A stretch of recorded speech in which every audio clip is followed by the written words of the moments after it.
Welcome to parent classes. हम लोग बात कर रहे हैं पॉलिटेक्निक, पैरामेडिकल, आईटीआई या 10th क्लास 12th क्लास में ये चैप्टर बहुत ही इंपॉर्टेंट है, विद्युत चुम्बकीय प्रेरण फिजिक्स। यहाँ पे हम सबसे पहले तो आपका दीर्घ उत्तरीय प्रश्न वाइज चलेंगे, टॉपिक वाइज, फिर लघु उत्तरीय और फिर आंकिक प्रश्न आएंगे। तो चलिए शुरुआत करते हैं पहले क्वेश्चन से। पहला क्वेश्चन आपका है कि विद्युत चुम्बकीय प्रेरण से क्या तात्पर्य है? प्रेरित विद्युत वाहक बल को परिभाषित कीजिए। विद्युत चुम्बकीय प्रेरण जब किसी बंद परिपथ से संबंधित चुंबकीय फ्लक्स में परिवर्तन होता है तो उस परिपथ में एक विद्युत वाहक बल उत्पन्न होता है और इसी विद्युत वाहक बल के कारण परिपथ में धारा बहने लगती है। यह धारा केवल अब तभी तक बहती है जब तक कि चुंबकीय फ्लक्स में परिवर्तन होता रहता है। इस घटना को विद्युत चुम्बकीय प्रेरण कहते हैं। प्रेरित विद्युत वाहक बल जब किसी परिपथ में विद्युत ऊर्जा के स्रोत के अनुपस्थित रहने पर भी विद्युत वाहक बल उत्पन्न हो जाता है तो इस प्रकार का विद्युत वाहक बल प्रेरित विद्युत वाहक बल कहलाता है। चुंबकीय फ्लक्स से क्या तात्पर्य है, इसका एसआई मात्रक लिखिए। चुंबकीय फ्लक्स चुंबकीय क्षेत्र में किसी बिंदु पर चुंबकीय क्षेत्र की तीव्रता एवं इसकी दिशा चुंबकीय बल रेखाओं द्वारा प्रदर्शित की जाती है। चुंबकीय क्षेत्र में स्थित किसी तल से उसकी लंबवत गुजरने वाले संपूर्ण बल रेखाओं की संख्या ही उस तल का चुंबकीय फ्लक्स कहलाता है। इसे फाई द्वारा सूचित करते हैं। और यदि ए क्षेत्रफल का कोई तल बी प्रबलता के चुंबकीय क्षेत्र उसके लंबवत रखा जाए तो एकांक क्षेत्रफल के लंबवत गुजरने वाली बल रेखाओं की संख्या बी होगी और ए क्षेत्रफल के लंबवत गुजरने वाली बल रेखाओं की संख्या बी ए होगी, अर्थात चुंबकीय फ्लक्स फाई बराबर बी ए। यदि तल का अधिकतम चुंबकीय क्षेत्र से थीटा कोण बनाता है तब तल से गुजरने वाला चुंबकीय फ्लक्स फाई बराबर बी ए कॉस थीटा होगा। चुंबकीय फ्लक्स का मात्रक वेबर होता है या इसी को हम न्यूटन गुने मीटर पर एम्पियर होता है। इसका समीकरण में अगर देखें चुंबकीय क्षेत्र B बराबर फाई बटा ए होगा, जहाँ फाई फ्लक्स, B चुंबकीय क्षेत्र और ए अनुप्रस्थ काट का क्षेत्रफल है। चुंबकीय क्षेत्र की प्रबलता का मात्रक वेबर पर मीटर स्क्वायर होता है और इसे चुंबकीय फ्लक्स घनत्व भी कहते हैं। फैराडे के विद्युत चुम्बकीय प्रेरणों के नियम को लिखिए। तो फैराडे के विद्युत चुम्बकीय प्रेरण के नियम, फैराडे के विद्युत चुम्बकीय प्रेरण संबंधी निम्न प्रकार के नियम हैं। पहला नियम, जब किसी परिपथ से गुजरने वाले चुंबकीय फ्लक्स में परिवर्तन होता है तो परिपथ में एक प्रेरित विद्युत वाहक बल उत्पन्न हो जाता है जिसका परिणाम चुंबकीय फ्लक्स में परिवर्तन की ऋणात्मक दर के बराबर होती है। यदि प्रारंभ में किसी परिपथ से गुजरने वाला चुंबकीय फ्लक्स फाई 1 हो तथा डेल टी समयांतराल के पश्चात या बदलकर फाई 2 हो जाए तब प्रेरित विद्युत वाहक बल E बराबर माइनस फाई 2 माइनस फाई 1 बटा डेल टी होगा, अर्थात माइनस डेल फाई बटा डेल टी होगा, जहां डेल फाई बराबर फाई 2 माइनस फाई 1 है। यदि समयांतराल डेल टी अत्यंत सूक्ष्म हो यानी डेल टी को हम डी टी लिखें तो डेल फाई को डी फाई लिखेंगे तो ई बराबर होगा minus D phi D T. यदि डी फाई वेबर में डी टी सेकेंड में हो तो प्रेरित विद्युत वाहक बल E वोल्ट में होगा। यदि परिपथ में कोई कुंडली जिसमें तार के n फेरे हैं तो प्रत्येक फेरे में विद्युत वाहक बल प्रेरित होगा तथा सभी फेरों के विद्युत वाहक बल जुड़ जाएंगे, अतः पूरी कुंडली में प्रेरित विद्युत वाहक बल E बराबर माइनस n डेल फाई बटा डेल टी या माइनस डेल n फाई बटा डेल टी होगा, जहां n फाई कुंडली में फ्लक्स ग्रंथियों की संख्या है। दूसरा नियम, किसी परिपथ में प्रेरित विद्युत वाहक बल अथवा प्रेरित विद्युत धारा की दिशा सदैव ऐसी होती है कि वह उसी कारण का विरोध करती है जिससे वह उत्पन्न होती है। इसे लेंज का नियम भी कहते हैं। फैराडे के विद्युत चुम्बकीय प्रेरण के नियम लिखिए तथा प्रेरित विद्युत वाहक बल का सूत्र लिखिए। फैराडे का विद्युत चुम्बकीय प्रेरण नियम का उत्तर हम लोग पीछे देख चुके हैं और प्रेरित विद्युत वाहक बल का सूत्र भी E बराबर माइनस डेल एन फाई बटा डेल टी, जहाँ एन फाई क्या है, कुंडली फ्लक्स ग्रंथिकाओं की संख्या है। अगला क्वेश्चन है कि फैराडे के विद्युत चुम्बकीय प्रेरण के नियमों को लिखिए और प्रेरित विद्युत वाहक बल की दिशा किस प्रकार ज्ञात की जाती है, ये आप बताइए। ये भी हम लोग पिछला क्वेश्चन ही था। उसके बाद है फैराडे के विद्युत चुम्बकीय प्रेरण संबंधी नियम को बताइए और प्रेरित धारा की दिशा किस प्रकार निर्धारित की जाती है, बताइए। ये भी क्वेश्चन बिल्कुल वही है। आगे है फैराडे के विद्युत चुम्बकीय नियम लिखिए और इस सिद्धांत पर आधारित किसी यंत्र का नाम बताइए। तो हम कहेंगे इसका पहले का पार्ट का आंसर तो पहले ही देख चुके हैं। किस विद्युत चुम्बकीय नियम के सिद्धांत पर आधारित यंत्र का नाम है विद्युत धारा उत्पन्न करने वाला डायनमो, प्रत्यावर्ती धारा डायनमो, यानी दिष्ट धारा डायनमो, प्रत्यावर्ती धारा डायनमो, ये सब क्या है, विद्युत चुम्बकीय सिद्धांत पे कार्य करता है। आगे विद्युत चुम्बकीय प्रेरण से क्या अभिप्राय है, तो विद्युत चुम्बकीय प्रेरण आर्मस्ट्रेड ने 1820 ईस्वी में यह आविष्कार किया कि जब किसी चालक में विद्युत धारा प्रवाहित की जाती है तो उसके चारों ओर चुंबकीय क्षेत्र उत्पन्न हो जाता है। फैराडे ने यह विचार दिया कि इसका विपरीत प्रभाव भी पाया जाना चाहिए तथा चुंबकीय क्षेत्र में विद्युत धारा उत्पन्न होनी चाहिए।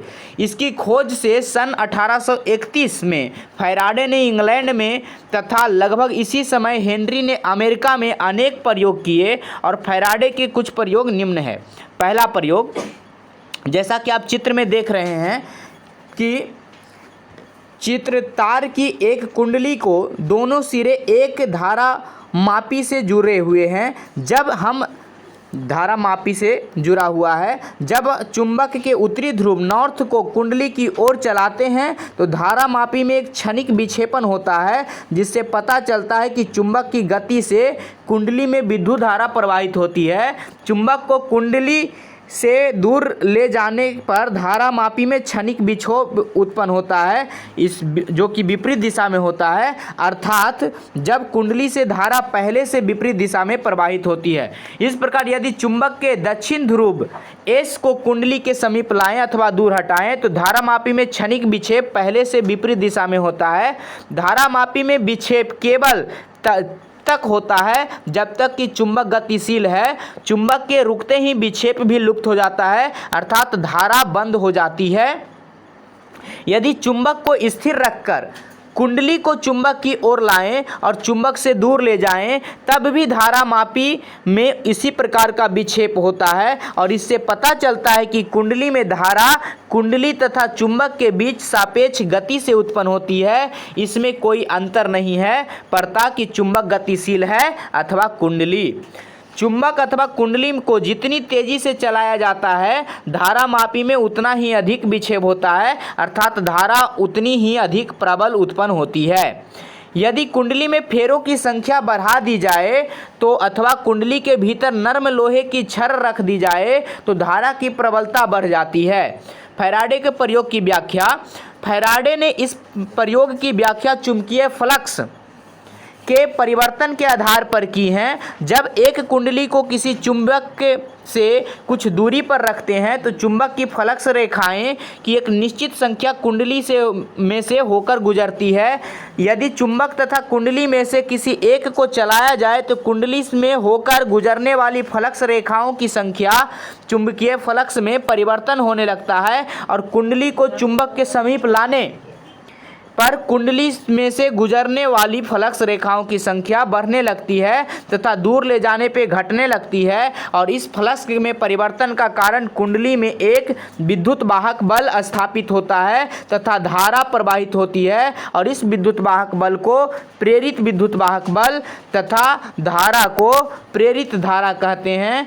चुंबकीय फ्लक्स परिवर्तन के कारण विद्युत वाहक बल के प्रेरित होने की घटना को विद्युत चुंबकीय प्रेरण कहते हैं। आगे है लेंज का नियम समझाइए तथा इसके दो उदाहरण दीजिए कि प्रेरित धारा से आप क्या समझते हैं, या इसी को क्वेश्चन को पूछा जा सकता है कि प्रेरित धारा की दिशा ज्ञात करने का लेंज का नियम लिखिए। लेंज का नियम, प्रेरित विद्युत वाहक बल सदैव उसी कारण का विरोध करती है जिसके द्वारा वह स्वयं उत्पन्न होती है। अतः यदि कुंडली के चुंबकीय फ्लक्स में वृद्धि होती है तो प्रेरित विद्युत वाहक बल कुंडली में चुंबकीय फ्लक्स को घटाने की कोशिश करती है और यदि कुंडली के चुंबकीय फ्लक्स में कमी होती है तो प्रेरित विद्युत वाहक बल चुंबकीय फ्लक्स को बढ़ाने की कोशिश करता है, अर्थात φ2 - φ1 धनात्मक है तो प्रेरित विद्युत वाहक बल ई ऋणात्मक होगा और यदि φ2 माइनस φ1 ऋणात्मक है तो ई का मान धनात्मक होगा, अर्थात ई बराबर माइनस के φ2 माइनस φ1 बटा डेल टी होगा। यदि कुंडली में तार के चक्रों की संख्या n हो तो हमारा ई बराबर होगा माइनस के एन इंटू φ2 माइनस φ1 बटा डेल टी, अर्थात ई बराबर माइनस के एन इंटू डेल फाई बटा डेल टी। एम के इस प्रणाली में के बराबर 1 तो ई बराबर होगा माइनस एन डेल फाई बटा डेल टी। स्पष्ट है कि अधिक विद्युत वाहक बल ई के लिए एन अधिक और डेल टी कम होना चाहिए, अर्थात कुंडली में चक्रों की संख्या अधिक तथा फ्लक्स में परिवर्तन का समय कम होना चाहिए।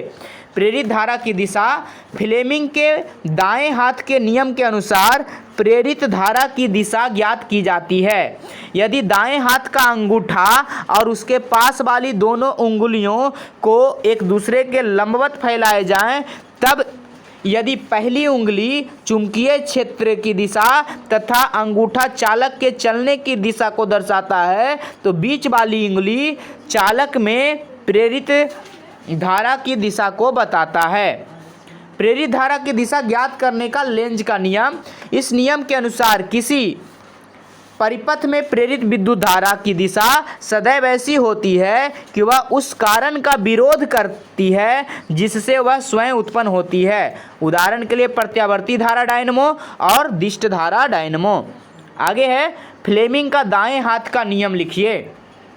तो फ्लेमिंग का दाएं हाथ का नियम, यदि हमारे दाएं हाथ का अंगूठा तथा उसके पास वाले दोनों अंगुलियों को एक दूसरे के लंबवत फैलाएं, तब पहली अंगुली चुंबकीय क्षेत्र को तथा अंगूठा चालक के चलने की दिशा को प्रदर्शित करता है और बीच वाली उंगली चालक में प्रेरित धारा की दिशा को बताता है। आगे विद्युत जनितर या डायनमो क्या है, ये कितने प्रकार के होते हैं, इसका सिद्धांत क्या है, किसी एक जनितर का वर्णन करें। तो विद्युत या जनितर प्रत्यावर्ती धारा डायनमो, इसी को मतलब विद्युत जनितर को ही प्रत्यावर्ती धारा डायनमो भी कह सकते हैं। विद्युत जनितर यंत्र एक ऐसा यंत्र है जिसके द्वारा यांत्रिक ऊर्जा को विद्युत ऊर्जा में बदला जाता है। इसका कार्य फैराडे के विद्युत चुंबकीय प्रेरण के सिद्धांत पर आधारित है। सिद्धांत, जब किसी बंद कुंडली को किसी शक्तिशाली चुंबकीय क्षेत्र में तेजी से घुमाया जाता है तो उसमें से होकर जाने वाली चुंबकीय फ्लक्स में लगातार परिवर्तन होता रहता है, जिसके कारण कुंडली में एक विद्युत वाहक बल तथा विद्युत धारा उत्पन्न हो जाती है। कुंडली को घुमाने में किया गया कार्य व्यय यांत्रिक ऊर्जा कुंडली में विद्युत ऊर्जा के रूप में परिणत हो जाती है। आगे दोस्तों संरचना। विद्युत जनितर के 4 भाग हैं। पहला क्षेत्र चुंबक। क्षेत्र चुंबक एक शक्तिशाली चुंबक NS नॉर्थ साउथ होता है जिसका कार्य शक्तिशाली चुंबकीय क्षेत्र उत्पन्न करना होता है, जिसमें कुंडली घूमती है। इसके द्वारा उत्पन्न चुंबकीय क्षेत्र की बल रेखाएं नॉर्थ से साउथ की ओर जाती है। आर्मेचर। आर्मेचर एक आयताकार ABCD होती है जो कच्चे लोहे के क्रोड पर पृथक्कृत कॉपर के तार के बहुत से फेरों को लपेटकर बनाई जाती है। इसे आर्मेचर कुंडली भी कहा जाता है। इसमें कॉपर के फेरों की संख्या बहुत अधिक होती है। इस कुंडली को क्षेत्र चुंबक के ध्रुव खंडों नॉर्थ साउथ के बीच बाह्य शक्ति जैसे steam turbine, water turbine, petrol engine आदि द्वारा तेजी से घुमाया जाता है। सर्पी वलय। कुंडली पर लपेटे कॉपर के तार के दोनों सिरे धातु के 2 छल्लों S1 और S2 से जुड़े रहते हैं तथा आर्मेचर के साथ साथ घूमते रहते हैं।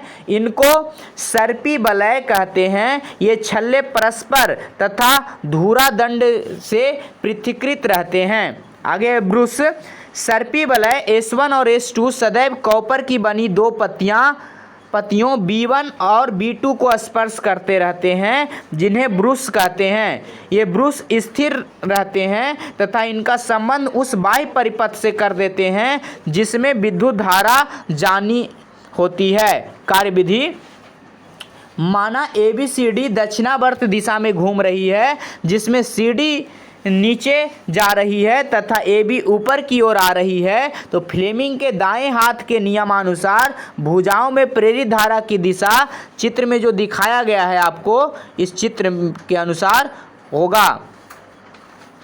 उसके बाद आगे, जब कुंडली अपनी ऊर्ध्वाधर स्थिति से गुजरेगी तब भुजा AB नीचे की ओर जाना प्रारंभ करेगी और CD ऊपर की ओर जाने लगेगी। इस कारण AB तथा CD में धारा की दिशा पहले के विपरीत हो जाएगी और इस प्रकार की धारा को प्रत्यावर्ती धारा कहते हैं, क्योंकि प्रत्येक आधे चक्कर के बाद बाह्य परिपथ में धारा की दिशा बदल जाती है। आगे है दिष्ट धारा एवं प्रत्यावर्ती धारा का अंतर समझाइए और दिष्ट धारा डायनमो का चित्र दिखाते हुए इनकी कार्यविधि का संक्षेप में समझाइए।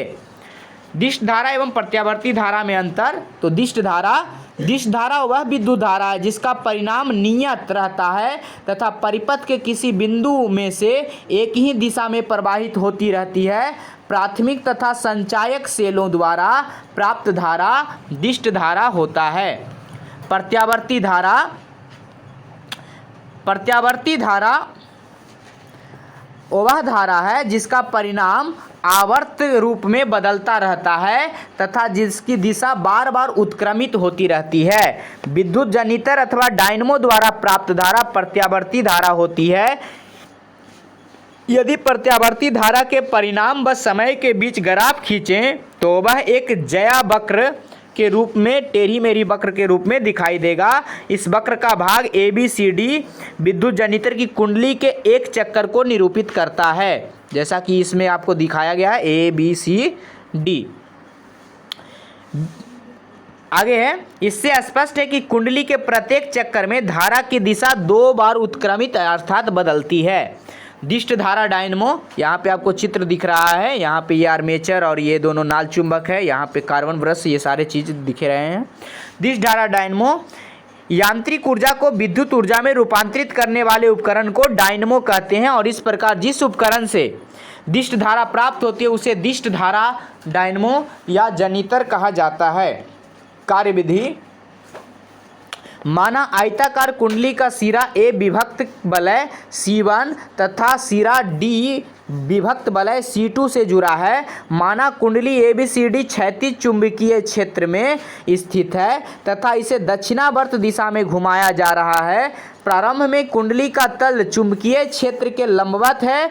इस स्थिति में कुंडली में कोई धारा प्रेरित नहीं होगी।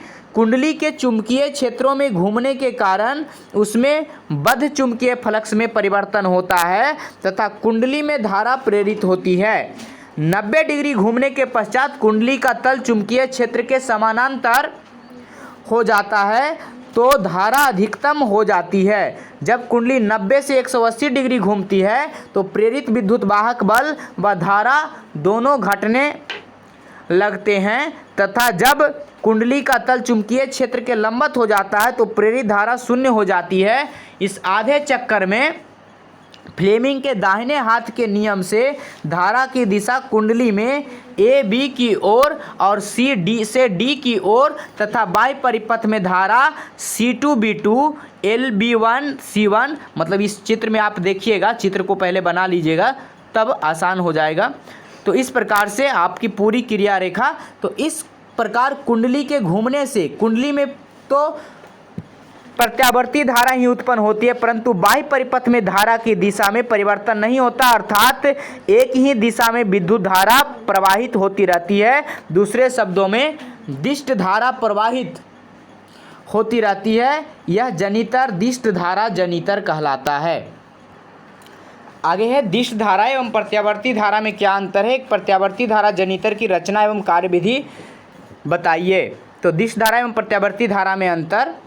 प्रत्यावर्ती धारा को ट्रांसफार्मर द्वारा एक स्थान से दूसरे स्थान को भेजने में ऊर्जा का क्षय बहुत कम होता है, लागत भी बहुत कम लगती है, जबकि दिष्ट धारा को एक स्थान से दूसरे स्थान को भेजने में ऊर्जा का क्षय बहुत अधिक होता है तथा लागत भी बहुत अधिक आती है।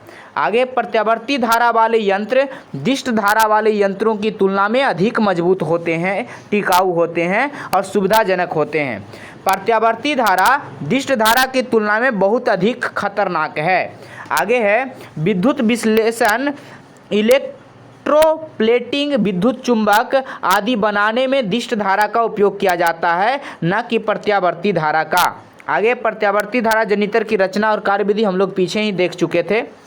लघु उत्तरीय प्रश्न, तो जो प्रश्न आ गए होंगे पहले वो हम छोड़ते चलेंगे, आप चाहें तो रोक कर पढ़ते जा सकते हैं। चुंबकीय फ्लक्स से आप क्या समझते हैं, इसका मात्रक क्या है, आप ये प्रश्न पहले भी आया है। चुंबकीय फ्लक्स घनत्व किसे कहते हैं, ये भी पहले आ चुका है। विद्युत चुंबकीय प्रेरण किसे कहते हैं, ये भी पहले आ चुका है। प्रेरित विद्युत वाहक बल क्या होता है, ये भी पहले आ चुका है। प्रेरित धारा की दिशा कैसे ज्ञात की जाती है, ये भी पहले आ चुका है। फ्लेमिंग के दाएं हाथ के नियम लिखिए, ये भी पहले आ चुका है। प्रेरित धारा को की दिशा ज्ञात करने के लिए लेंज का नियम लिखिए, ये भी पहले आ चुका है। डायनमो क्या है, ये भी पहले आ चुका है। दिष्ट धारा एवं प्रत्यावर्ती धारा में क्या अंतर है, ये भी पहले आ चुका है। यदि चुंबकीय क्षेत्र की तीव्रता B हो तो लंबवत क्षेत्रफल A से गुजरने वाला चुंबकीय फ्लक्स क्या होगा, ये भी पहले आया है। विद्युत जनित्र और विद्युत मोटर में क्या अंतर है, तो विद्युत जनित्र यांत्रिक ऊर्जा को विद्युत ऊर्जा में बदलता है, जबकि विद्युत मोटर विद्युत ऊर्जा को यांत्रिक ऊर्जा में बदलता है। एन फेरो वाली कुंडली जिसका क्षेत्रफल A एवं विद्युत चुंबकीय क्षेत्र B में रखी हो तो गुजरने वाला चुंबकीय फ्लक्स क्या होगा, NBA, ये पहले भी आ चुका है। आगे संलग्न चित्र में एक कुंडली के पास एक चुंबक उत्तरी ध्रुव लाते हुए दर्शाया गया है। कुंडली A से सिरे किस प्रकार का ध्रुव बनेगा, ये आपको पहले ही इसकी व्याख्या किया जा चुका है। अब है आंकिक प्रश्न, इन प्रश्नों को आप रोक कर देख लें और इसके सॉल्यूशन को, और फिर आप खुद से बनाने की क्वेश्चन लिखकर शुरू करें।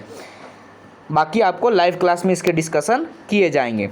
तो आपका प्रश्न है पहला, एक कुंडली से गुजरने वाला फ्लक्स 0.1 सेकेंड में 20 वेबर से कम होकर 2 वेबर रह जाता है, कुंडली में प्रेरित विद्युत वाहक बल की गणना कीजिए।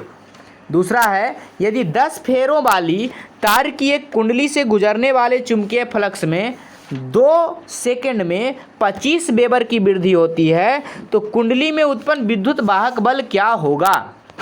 आगे है कि तीसरा, 500 फेरों वाली एक कुंडली से संबंध चुंबकीय फ्लक्स 0.1 सेकंड में 0.32 वेबर से घटकर शून्य रह जाता है, कुंडली के सिरों के बीच उत्पन्न प्रेरित विद्युत वाहक बल की गणना कीजिए। आगे है, किसी क्षण एक कुंडली के साथ 8 × 10⁻⁴ वेबर का चुंबकीय फ्लक्स संबंध है तो 0.2 सेकंड के पश्चात यह बदलकर 4 × 10⁻⁴ वेबर रह जाता है तो कुंडली में कितना विद्युत वाहक बल प्रेरित होगा। अगला क्वेश्चन है कि एक लंबे सीधे तार में 3 एम्पीयर विद्युत धारा प्रवाहित हो रही है तो तार से 50 सेंटीमीटर दूर स्थित बिंदु पर चुंबकीय क्षेत्र की तीव्रता ज्ञात कीजिए। आगे है, यदि 10 चक्रों कि एक तार की कुंडली से गुजरने वाले चुंबकीय फ्लक्स में 2 सेकंड में 15 वेबर की वृद्धि होती है तो कुंडली में उत्पन्न विद्युत वाहक बल क्या होगा। आगे है, 2 मीटर लंबे तार में 4 एम्पीयर की धारा प्रवाहित हो रही है तो तार के 0.5 मीटर दूर बिंदु पर चुंबकीय क्षेत्र की तीव्रता ज्ञात करें। आगे है, 100 फेरों वाली एवं 1.0 मीटर स्क्वायर क्षेत्रफल की कुंडली को 2 × 10⁻⁻² वेबर पर मीटर स्क्वायर के एक समान चुंबकीय क्षेत्र में रखने पर कुंडली के बंध चुंबकीय फ्लक्स ज्ञात कीजिए जबकि कुंडली का तल चुंबकीय क्षेत्र के लंबवत है। आगे है, 50 फेरों वाली 0.5 मीटर स्क्वायर क्षेत्रफल वाली तार की एक कुंडली को 2 × 10⁻⁻² वेबर पर मीटर के एक समान चुंबकीय क्षेत्र में रखने पर कुंडली से संबंध चुंबकीय फ्लक्स कितना होगा यदि कुंडली का तल क्षेत्र A के लंबवत या B के अनुदिश हो। और इस प्रकार से आपका यह पार्ट समाप्त हुआ। गुड लक दोस्तों, फिर मिलेंगे अगले पार्ट में। और आपका ये पॉलिटेक्निक पैरामेडिकल ITI का रिवीजन चल रहा है। Good luck.